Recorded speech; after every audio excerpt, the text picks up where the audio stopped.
Assalomu alaykum hurmatli obunachilar. Skandog apparatimizni uzoq masofadan ishlashini ko'rsatib beramiz. Bu qurishni mumkin. X3 mashinamiz yo'lni aniq turibdi. Где-то 20 metr, 30 metr расстояние bor. Bu qurishni mumkin. Akkumulyator turibdi. Nastroykasiga ko'rsatamiz. Skandog apparatimiz ulangan.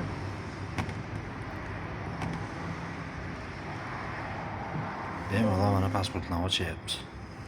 Qurishni mumkin.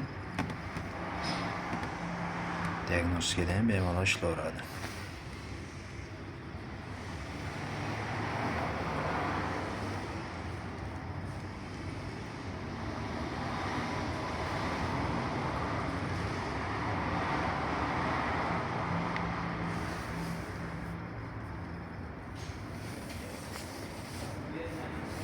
Ko'rib turishingiz mumkin, qo'lni ochyapti.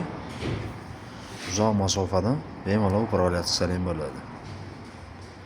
Kimga kerak bo'lsa bemalol murojaat qilaverasizlar. Nalichida bu 12 ta viloyatga dastlabki xizmatimiz bor. Bu kombodur DPS bemalol ishlaydi. Boshqa markalardan qo'shib ketsa bo'ladi, bir marta to'lov qilinadi. Bemalol pajizini ishlatilaveradi. Gadovoy to'lovi yo'q. 12 strekerlarni bemalol ochadi.